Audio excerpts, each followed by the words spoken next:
Hello everyone and welcome to the first lecture of the course DMET 501 Introduction to Media Engineering.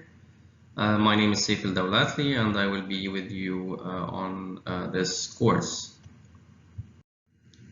So this is actually my email in case you need anything during the course. These are the TAs of the course that will be with you in the tutorials. And the office hours, this is my office, C7210. The date and time of the office hours will be determined later, and I'm going to communicate that to you whenever it's available. The textbook that we will rely on in this course is called Digital Multimedia by Nigel Chapman and Jenny Chapman.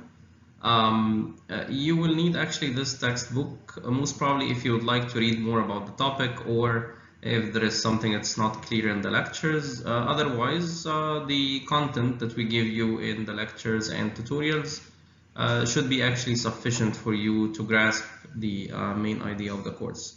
So if you'd like to have the textbook, it's okay. If not, it's okay as well. It's up to you. And you will actually find it also in the library. Okay. So this is how the course will be evaluated. We will have 3 assignments for 15% of the grade. So each assignment will have 5% of the grade that will be given at different times in the semester. We will also have 3 quizzes for 15% of the grade. We will take actually best 2 out of 3 in the quizzes. We will also have a small project that is its weight is actually 5%. So the weight of the project is the same as any of the assignments. So it actually wouldn't be a big project. Most probably it will be, given the way it's defined, it will be just something as hard as the assignments, the same level as the assignments. And then we will have the midterm exam for 25% and the final exam for 40%. Okay, so this is how the course will be evaluated. The assignments and project will most probably will be in groups, and we will talk about that later on, and we will let you know exactly groups of how many students. Okay, so our objective today is to give you an introduction to the topic of Introduction to Media Engineering and the different components that we will cover in this course. And then at the end, we will see the outline of the course and what are the topics that we will be covering. Okay? So the name of the course is Introduction to Media Engineering. And most probably when you joined the Faculty of Media Engineering, you were actually asking about what media engineering means. Because I know that it's not that obvious, the term media engineering and what it exactly contains.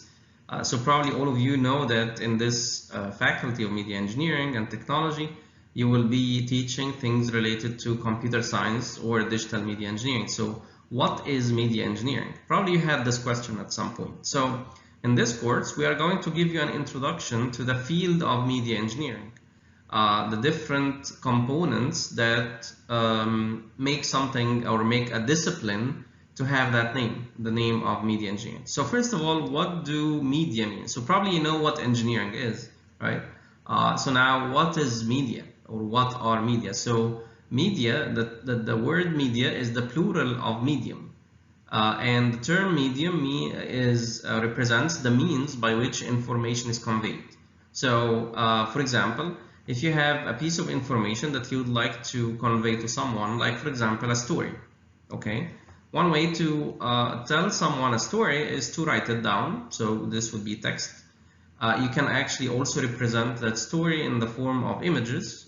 So this is another type of media. You can actually record an audio. So most of you actually right now on WhatsApp, you actually record audio messages, which is, to me, actually something really annoying to hear an audio message for like 3 minutes, okay? But anyways, this is one way people rely on telling a story to someone through audio, or the last type is video. So if we take WhatsApp as an example, right? Let's say one of your friends has a story that we would like to tell to someone. He can write just text messages on WhatsApp, or he can actually send an image. right? Like those comics or memes or something, an image that tells a story. Or he can or she can also record an audio message or even make a video of him or herself telling you the story, right? So these are different examples of media. And when we say introduction to media engineering, we are really interested in the engineering components that can be used to process these types of media, like text. How can we process text? How can we process images? How can we process audio? How can we process video? So all of the, not only the processing, even the capturing of these things, like how the video is captured, how an image is captured, all of these things, all of the engineering topics related to these types of media, this is what media engineering is, okay? And in this course, as I said, we will talk about introduction to media engineering. We will see, we will in fact talk about techniques related to dealing with these types of media, images, audio, and video throughout this course, okay? Okay, so to understand the difference between the different types of media and the advantage and disadvantage of each one, which we'll actually cover in more detail in this lecture, let's have a case study. So let's assume that we would like to write down or give the instructions of how to use a software that displays images of geological microscopic slides.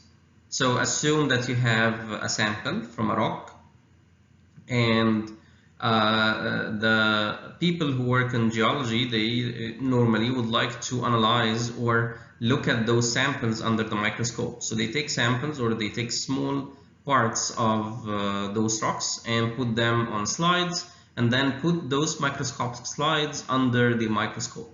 So let's assume you, as a software engineer or someone who was related to building a software that can display images of the geological microscopic slides, you were asked actually to give instructions to users on how to use that software.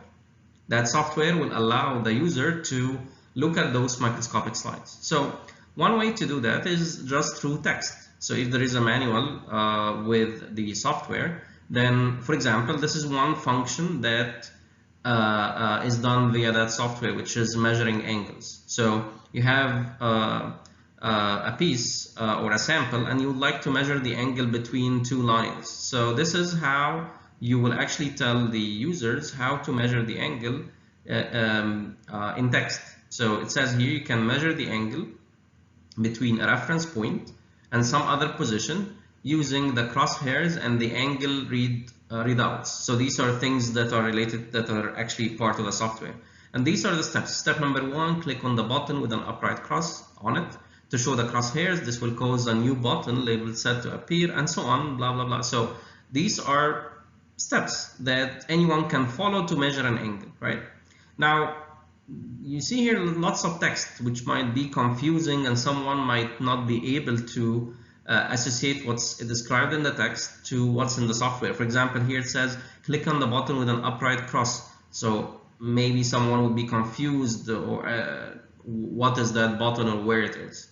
So, but this is one way. You can just describe the steps of how to measure an angle in 1, 2, 3, 4, 5 steps.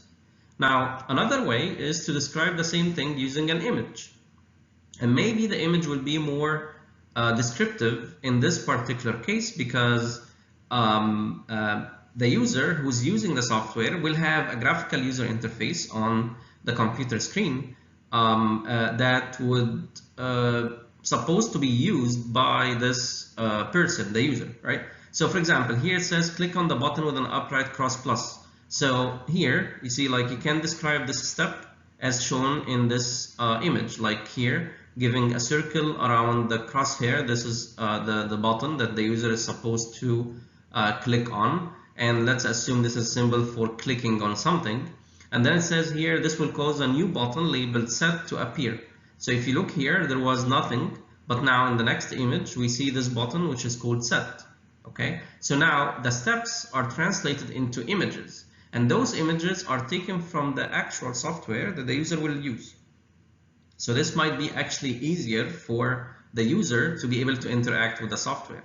Okay, now the next step, it says here, use the slider or stepping arrows to rotate the slide to the position you want. So you see here, there is a slider that was present in all images, and here we see these arrows that would allow the user to rotate, for example, the image. So what this says is that it's possible to describe what's in text using an image, and in that particular case, the image might be more informative because it actually describes or it shows you the actual software. So if the user is sitting in front of the computer and the user has the software running, then he can map or she can map easily what happens in the software to what's described in the manual. Okay, so this is another way. So here, what you get also out of this is that the same exact information can be conveyed either through text or through images as shown here. Now, a third method to convey the same information is to use a video. So you can actually record a screen or record what happens on the screen while some user is doing the steps of how to measure an angle.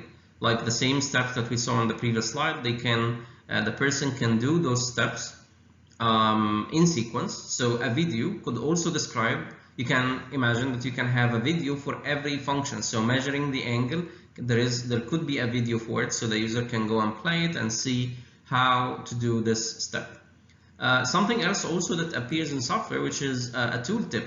You probably have seen this before. If you have a cursor and move it on top of a certain button and leave it for some time, you get a message like here. When you move the cursor and leave it on top of the set button, it says here, click to set the base angle for the measurement. So therefore, this provides kind of like in-use help or instructions. Okay, now the last way that you can convey the same information is through a web page. So if that software is called the GeoPlayer, so this would be the manual for the GeoPlayer, and you can have a web page for measuring angles. The web page can have a combination of those things, like it can have text similar to the steps that we saw in the beginning. It can have also an image showing the software and its components. It can also have a video that if you click on it, it runs. So a good thing about web pages is that they can combine different types of media. Like here, you see here, you have text, have image, you can have a video, you can even have audio. If you click on it, you listen to something. So all of these are different types of media that are encapsulated within the same framework. So out of this whole case study, there are multiple things. First of all, the same piece of information can be conveyed through different types of media.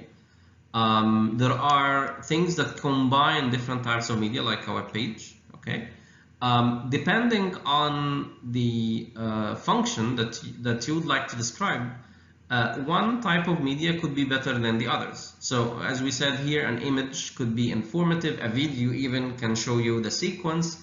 Text is okay, but it might be so long. Video has its own disadvantages. We will see, we'll talk about this later.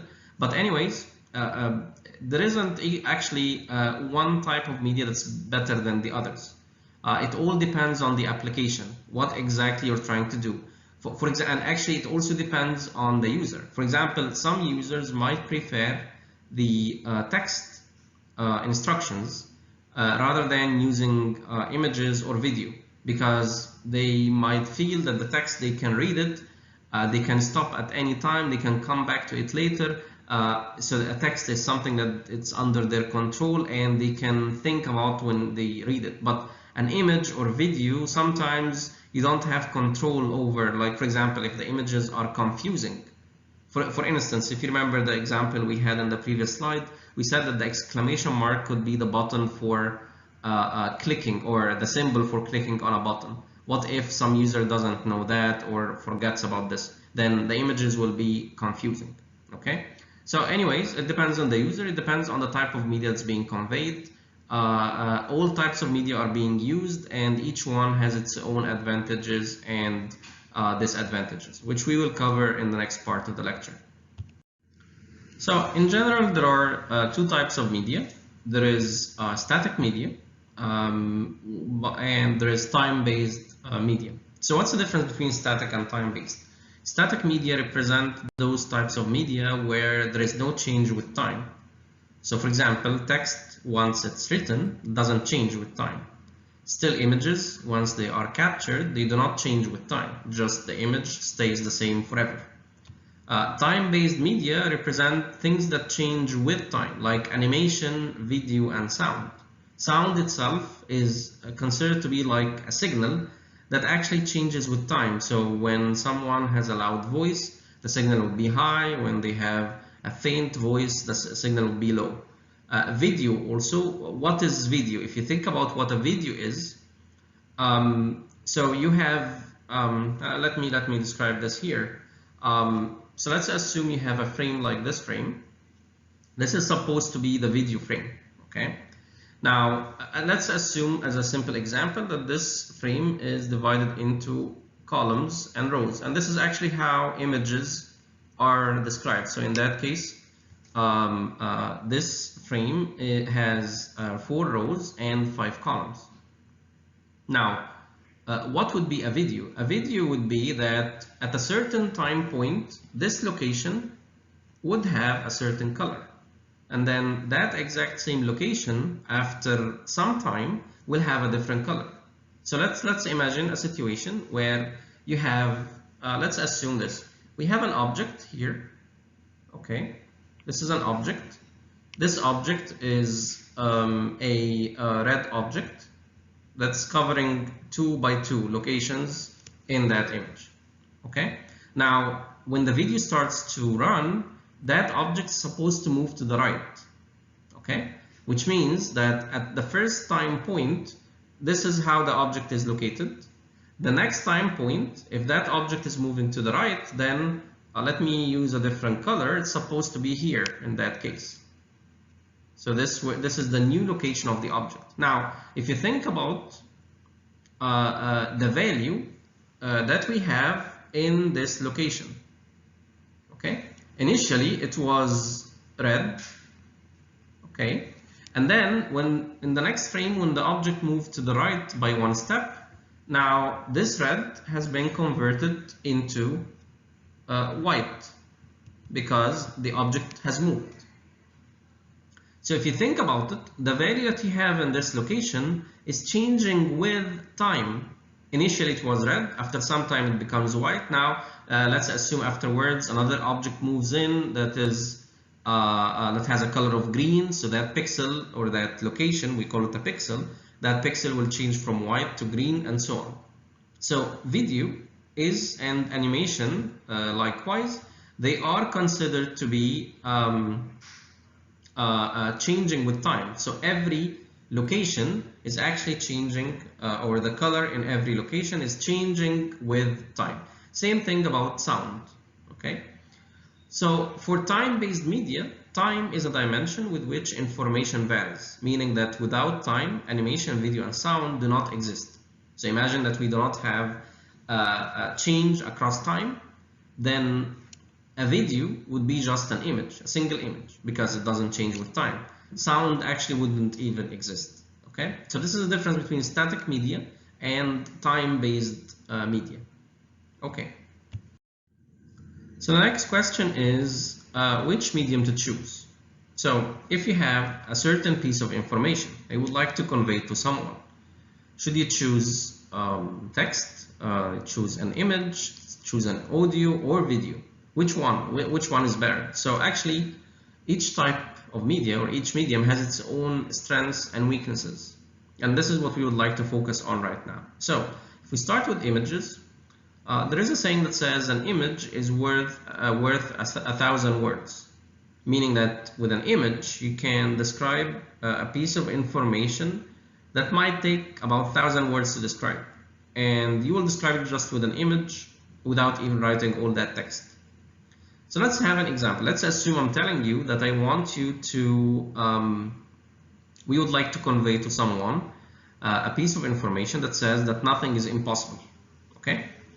Now, nothing is impossible as a general sentence or phrase. It's actually, okay, nothing is impossible, but it's not really powerful. When we say it to someone, they wouldn't really feel it. Now, let's look at this example. Look at this image here. This image, this is an athlete who was actually participating in the Olympics a number of years ago. And that person was participating in the Olympics, not the Paralympics, which have disabled people or people with special needs. No, actually, this person was competing with healthy athletes. Despite that both his legs are actually amputated, and as you can see here, he has those kind of blades or prosthetic legs that are attached to his legs. So he has an amputation where his legs were cut from this point downwards, so he doesn't have his feet. So which means that it's impossible for that person to be able to run. Anyone would say, okay, a person who lost his feet would never be able to run again. Now this guy was able to run and compete with those healthy people.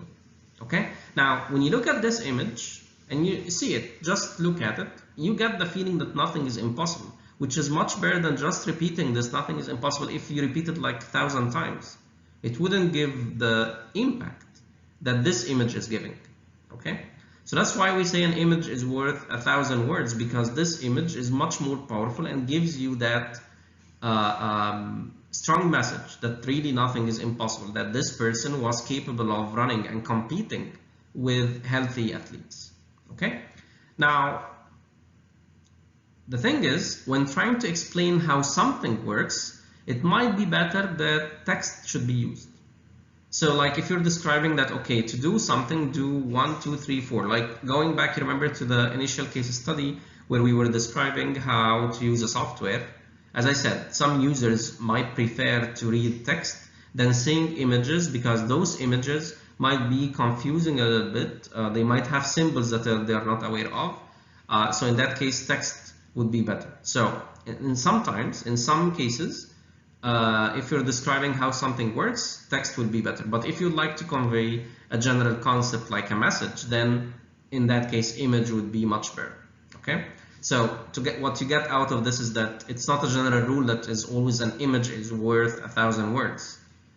This might work in some disciplines or in some areas, but it doesn't work in everything, like describing how something works. Now, how about video? So video is actually good as images, okay, because it has the image content, but actually better because it has an added dimension that shows how things move. So it might be actually, it might have more impact than images, that already images has more or have more impact than text. So let's see this video. It's a video of the same guy, that same person, but now let's see this. So let me play the video. So what you see in the video now is that person is actually putting on those blades. You see, like, his legs are amputated, and this is how he wears those artificial limbs, okay, and connects them. Think about how powerful this video is compared to an image. It showed you how the person moves and how he puts on those things, and now you see him running. Okay, of course this will have much more impact probably on you than the image, because it showed you how this person is capable of running using that. So videos are good as images, but they are better because they have this added dimension showing how things move. Okay, so this is the big advantage of video. Now, what is the disadvantage of video? So probably you might think about it. What are the disadvantages of using video to convey a piece of information? There are a number of things. First of all, video takes a lot of storage to be stored, or a lot of space to be stored. In fact, without compression techniques that we will talk about later in this course, we wouldn't be able even to store a single video. Okay, so compression which is how can you store some data but in less space than their original allocated space. So videos, the main disadvantage of videos is that they are too big. They take a lot of space, and which will cause problems when you try to store them on your hard drive, cause problems when you try to download them. Probably all of you know when you download a movie how long it takes. So videos are too big compared to images, of course. Now, the second issue is, what if you would like to, let's assume you have a video that describes a certain concept, like a lecture, like this actual video that you're watching right now, okay? What if there is a small concept in that lecture that you did not understand? Let's assume you're attending the face-to-face version of this lecture, and you wanted to go back to the online one because there is a small concept that you did not understand. The problem is there is no way in general in videos to search for something. It's not like text. You can search, you get what you're looking for. In a video, in order to reach a certain part of the video, you have to keep scrolling through the video, move the slider forward and backward until you find that part that you need, which will actually take time, okay? So the disadvantage of video, it takes up time. If the video is for reference material like a lecture, you don't want to wait. If let's assume you haven't watched this video before, but you know that within that video there is a certain concept that you're interested in, okay? You will have to listen or to watch the whole video until the part that you want appears, because you don't know where it is. So you don't want to wait until the person finishes demonstrating what you already know in order to reach the part that you don't know. So searching for something inside the video is not really efficient. There are some people who are working on how can we search within a video. For example, on YouTube, you see like sometimes the video will be divided into sections with titles, and even in other video platforms. And that those subtitles within the video, they are manually actually put, and they allow people to skip and go to a certain part that they are interested to. But this is not searching. It's not like having a whole video that it's not actually labeled, doesn't have those labels of sections, and you would like to search for a certain concept within the video. There isn't really an efficient way to do that so far, okay? So this is the disadvantage of video. One disadvantage is size. It takes a lot of space in order to be stored. Second thing is, in order to be able to search for something, that will take up a lot of time from you in order to be able to do it, compared to images and, of course, text, okay? So this way we covered the advantages and disadvantages of using images and using video. Of course, one thing about audio is that it's part of a video. Most videos, they come with images and also audio recorded, and that, of course, audio will give additional dimension that you can hear something while you are watching. So you're using your visual and hearing inputs. Now, related to this is the term that's called multimedia. Okay, so what is multimedia? Multimedia, as the name implies, it's media combined together. So if you think about an example of multimedia where we can see different types of media combined together, the most popular example is the World Wide Web. It combines text, images, video, and audio. Like, take as an example YouTube. You see, what you see on this YouTube page is that you have text as written here. You have an image like the logo of YouTube or this advertisement of Facebook, and you have a video that you can click on and listen to. So you have a combination of text, images, video. Of course, the video has an audio component, so when it starts to run, you will hear something. So the term multimedia is combining different types of media together in one platform. So the internet is, or websites in general, represent the most popular example of this. So are there other examples of multimedia? In fact, if you think about conventional ways of media, you might come up with a number of other examples where multimedia exists, right? So one example is actually comic books like Batman, Spider-Man, or the others, because this is a combination. So it's not digital form, but this is the regular multimedia way, which is combining the images with text. Like this is one comic, like a joke that talks about the different types of graders, the optimist, the pessimist, and the realist. So an optimist grader would say that these answers are half right if it's 50%. The pessimist would say that these answers are half wrong, while the realist would say, statistically speaking, my teaching has had no impact on. So this is one example of, apart from the joke that is there, but anyways, that's like one example of how images and text can be combined. Another example is TV news. Like when you watch news, like watching CNN or any other news channel, or even on the internet, you will have a combination of video, audio, illustration, and text all combined together to give information about the news, right? So the concept of multimedia is not only related to the idea of digital form or things on computer, on the internet. It has been there even in the conventional ways of media, before even the invention of things related to the digital form of multimedia. So this actually takes us to the definition of digital multimedia, which we are actually concerned with here in this course.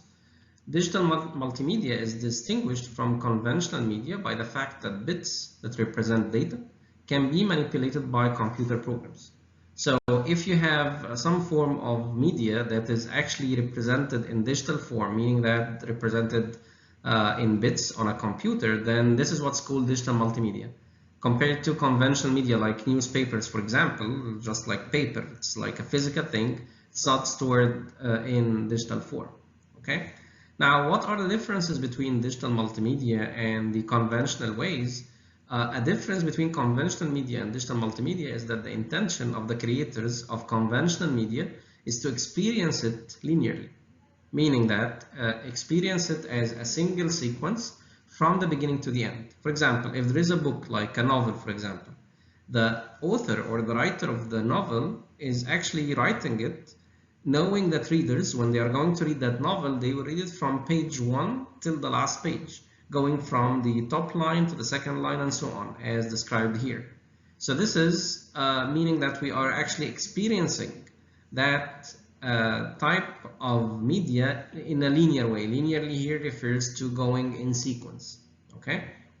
Of course, when some people read novels, they like to jump to the last chapter just to know how this novel will end, and then they will go back and read it from the beginning. Some people do that, but this is not how it was designed to be experienced. This is another way that it wasn't designed to be experienced that way. Same thing for movies. If you have a movie or a film, there is a fixed order of frames that has to be played one after the other one during the playback, so that they give you the motion effect. So in fact, one way how videos or films are created, the way they are created, they are like single frames, like images that are played back very quickly. And when they are played back very quickly, your eye wouldn't be able to catch that there is a difference between them, because they are played back with a very high frequency that is above the ability of your eye to capture differences. Okay, so in that case, when a movie is played, the frames are played very quickly. What happens is they give you the illusion of the continuous motion that looks like a video. Now, a video or a frame or a film, it has to be experienced from the first frame to the last frame and played in that sequence. Otherwise, it wouldn't make sense actually if you have frames that are not played in sequence. Okay. So when we talk about the conventional ways of media, like when we talk about books or films that are printed on a film, or like a movie printed on a film, these things, they have to be experienced linearly from the beginning till the end, which is different from digital multimedia, which could be actually viewed in a non-linear manner. So although the majority of conventional media are supposed to be experienced in a linear way, there are some examples of conventional media that are by design, they are actually designed to be experienced non-linearly. So can you think of examples of this? Examples of conventional media that doesn't have to be experienced linearly, can be experienced in a non-linear way. In fact, if you think about it, there are a number of examples. One of them is, so here we say, however, there are examples of conventional media that are designed to be experienced non-linearly, such as dictionaries and encyclopedia, right? If you read a dictionary, you don't have to read from the first word defined in the dictionary to the last one. You just go directly to the word that you want to find the meaning of, right? So dictionaries are examples of conventional media. They are printed books. However, they don't have to be experienced linearly. Encyclopedia, for example, if you're looking for a certain topic that you would like to read about, in that case, that topic, you can jump to it directly. You don't have to read the other topics before it. Okay? Newspapers, although newspapers are normally experienced actually from the beginning, you read the first page first and then you go through it. However, there is no actually restriction that you have to read the newspaper from the beginning to the end, right? Someone, if they're interested in sports, they can go directly to the sports page. So newspapers also can be experienced in a non-linear way. But however, dictionaries and encyclopedia are designed to be experienced in that way. Okay. Now, digital multimedia can be also experienced non-linearly, such as websites. So for example, if you look at this is a website that is formed out of like here 6 different web pages. Okay. Now by design on a web page, like if you look at this web page, if you click, this is what this arrow means. If you click on this link here, it takes you to this web page, and if you click on a link here, it takes you to this web page. So on a website, you don't have to go through all of the web pages to reach what you want. Okay. The websites by design, the idea of having hypertext, which links actually pages together, allows that you can go through the website and jump from one page to another without going in sequence. Okay. There is a term that's called hypertext, as we said, which is linked pages of text. There is another term called the hypermedia, when other media are embedded with text. Like if you go to the web page, or let's say the YouTube website, you would find, let's say you view the certain video, and then you'll find on the right side a list of other videos that if you click on, you go to play them. So in that case, we have links, but now the links are related to videos. They are not related to pages of text in that case. So hypermedia in general, it relates to that saying that you have some embedded media, like images, like videos, like audio, embedded with text in that case. Okay. So digital multimedia can be experienced non-linearly, and the very clear example of this going through websites, as we explained here. Another example of digital multimedia that can be experienced non-linearly is flash movies.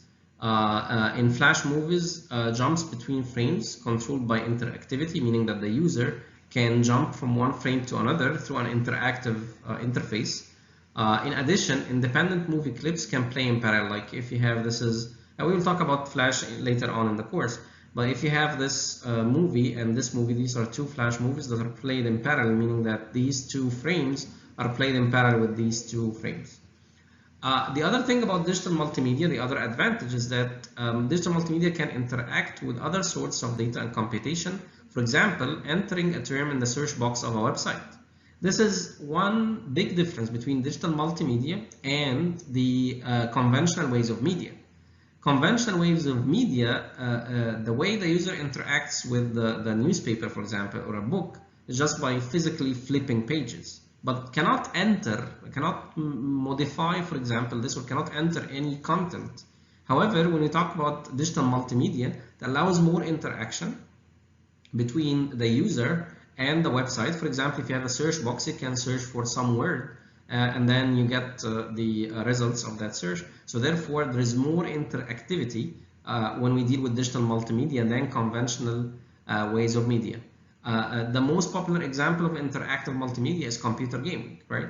In a computer game, and I'm sure that most of you actually play computer games, the steps or the things that the user do during the game will change the course of the game or how the game will go. One move you make might actually change how the game will actually respond to you, and you will get new events that will happen in the game as a result of the actions that you take. So this is more examples of interactive multimedia. So of course computer gaming has multimedia because it has video playing, it has animation, it has audio, might have text, images, all of that is in a computer game. In addition, there is interactivity. The user is doing something, or the player of the game will do something, and then the game will change based on what the player has done.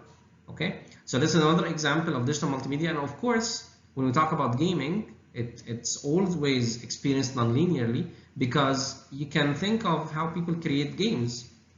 They might have different scenarios, and based on what you do, a certain scenario will happen and the rest will not happen.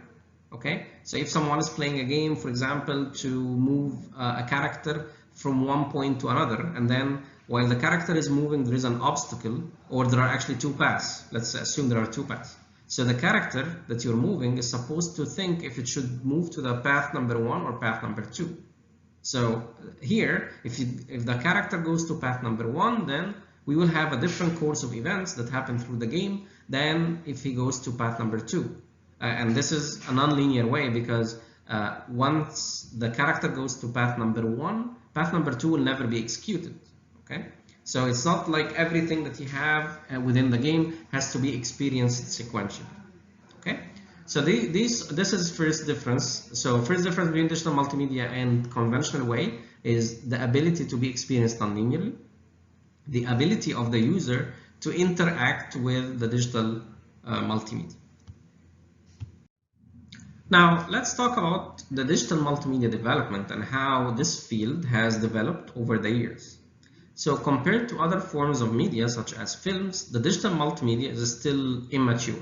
So despite all of the development that we have seen in digital multimedia and things related to the web, the internet, and so on, it's still so immature. Why? First of all, let's talk about a little bit about history. So for example, the World Wide Web became publicly available at the start of 1992. This is where the web has become publicly available. Before that, it was only restricted to military applications and things that are really confidential. But in 1992, this was the launching of the first website that anyone can access. Okay, now let's look at the film industry. The film industry started in 1895. It's about 100 years older than digital multimedia. And one thing here that would be nice to show, it started like the film industry. The very first film that was ever played it was called the Lumiere Brothers film, and this film was first shown in Paris, in front of a coffee shop in Paris, where the Lumiere brothers, these two guys, they actually brought like a screen and they started playing for the first time ever a film. So you have to imagine this for a second. Like before that date, before 1895, people have never seen moving characters that do not exist in front of them. They can see people walking, they can go to the theater, but it wasn't happening. It never happened before at that time that you can see people moving in front of you while they are actually physically not there. Okay? So imagine that you live in that year, 1895, and imagine how big or how really impressive and surprising this would be. Okay, let's look at this film. So the film that was played in front of people in Paris in 1895, this is how it looked like. Let me show it to you. Okay, so it's called the Lumiere Brothers First Films. This is how it was. It was just very simple demonstration where they put their camera in front of a factory while the workers are leaving. Okay, and that's it. This was the whole film. There was no movie, there is nothing. Just it was a demo that it's possible to film people and to have moving picture and show people that. So this was the whole thing, just nothing other than that. Some people are moving, some like a dog here that appears and moving. So there's like the first ever dog that appeared actually in a film. Okay, so this is the whole idea about the film. Okay, so this is very simple demonstration, but it was at that time it was a big thing, and this was the beginning of the film industry. Okay, so this happened in 1895. Now compare that, like 100 years later, we started to have the World Wide Web. Okay, so there's like 100 years gap. So all of the advances that we have seen in the film industry, like the special effects, all these things, you see, like it developed over about let's say maybe more than 120 years now, or more, 125 years, compared to from 1992 to now. This is like very short interval. Okay, so as we saw the first ever movie, this is actually the first ever web page. This is the web page that was launched in the beginning of in 1992, the launching of the first ever website, and this is how the page looked like. It says the World Wide Web is a wide area hypermedia information. It has some hyperlinks, and that's it. Of course, it's very simple, and you can compare this to the film that was or the movie that was filmed by the Lumiere's brother. It was very simple, and this is also was very simple. But these simple things, you see how it developed to currently. Okay, so this was the very first ever web page that was ever created.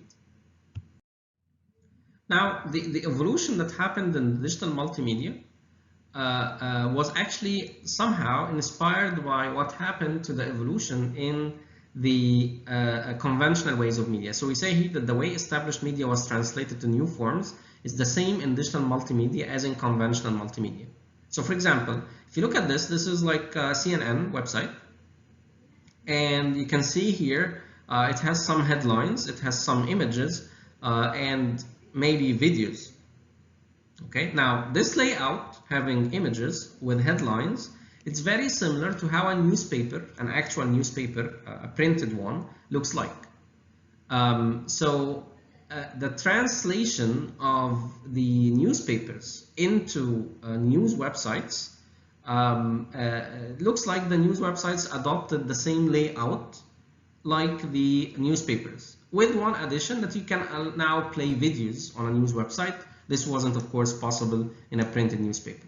Now, also, newsreels of World War I were based on the same principles of newspaper. What is the newsreels of World War I? So, in World War I, at that time, there was no TV. So, in order for people to see how their troops are doing in the battlefield and like see those, they see those short clips in movie theaters, and those short clips, they show people how their army is doing in a certain, if they conquered a new place like in Germany and other parts. They used to use what's called the newsreels. Okay, and newsreels were based on the same principles of a newspaper, which is you might have a picture, you might have text, and you have text written to describe the picture and what's happening. When they went to the newsreels, they would have an audio narration that's being said in parallel with the moving pictures being played. Okay, so this was an advancement in the established media, or the conventional ways of multimedia, and the same concept has been adopted when moving from newspapers to news websites. The other breakthrough that happened in the film industry was in 1929, with the first film played with synchronized sound. So in 1895, the Lumiere's brother film that we saw didn't have audio. Now in 1929, it was the first ever being able to synchronize sound with films. Okay. Now an equivalent breakthrough could alter the nature of digital multimedia. It hasn't happened yet. So if we think about what happened so far in digital multimedia, still, all what we have in the digital multimedia is just a translation of what we have in the conventional media into digital form. So we had news websites, and now we have, we had newspapers, and now we have news websites. Just a translation of this with the addition of having video, for example. There hasn't been a breakthrough in digital multimedia that is totally transforming the way of conveying information to people. Like if you think about the first film that was ever played, yes, this is a breakthrough because now people can see other people moving while they were not there. This is a breakthrough. This has never been there. It wasn't imagined by people. Okay. Now, when we see what happened in digital multimedia, there isn't really that breakthrough except for one thing, which is the user-contributed content and social networking. This wasn't possible before the digital multimedia appeared. Why? Because now it's possible for people to send to each other information, like news, for example, without being controlled by any entity. Like when we talk about newspapers or we talk about news websites, there is a controlling authority that says what can be published and what cannot be published. But now, with the emergence of the social networking like Facebook and Twitter and other things, it's possible for people to communicate and send to each other information, even news, without anyone actually controlling this.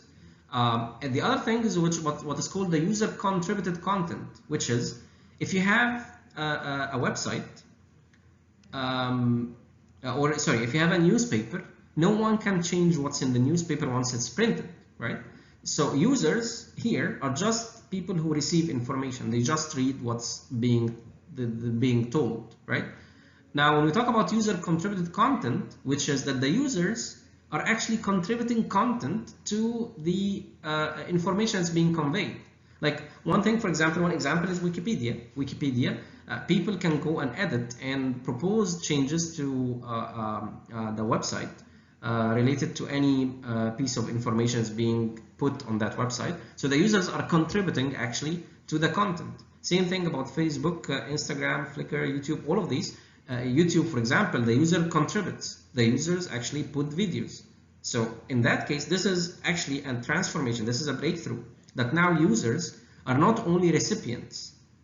Like in the conventional ways of media, the public only receives information, but they cannot contribute. But now, with the new developments that are happening in digital multimedia and the emergence of the social networking and user-contributed content, users are not only recipients, they can also contribute to the content. And this probably will mark the beginning of a new framework or new things that will start to appear in the future that could be considered as a breakthrough in the digital multimedia development. Okay? So finally, in this introductory lecture, after we introduced all of these concepts that we will be covering in detail in the course, we now go to the course outline. This is what we're going to cover in the next 11 weeks. We'll first talk about digital representation of media, which is how we represent digital information, how to represent images, how to represent video, how to represent audio, how these are represented in digital form, what kind of data structure, how this can be done. And then after that, we will start talking about each one of the main forms of digital media, which are images, video, and audio. We'll talk first about digital still images. We'll have one or multiple lectures on still images, how they can be stored, and also how can they be manipulated in order to enhance some features in those images. And then we'll talk about color spaces, which is how we can represent color information. There are different ways to do it. This will end the image part. Next, we move to the video and animation, how we can represent video, how we can represent animation. And then we talk about the concept of compression, which is very, very important because without compression, we wouldn't be able actually to store video, animation, and images. So we'll talk about compression, give an introduction to compression, and see examples of different techniques.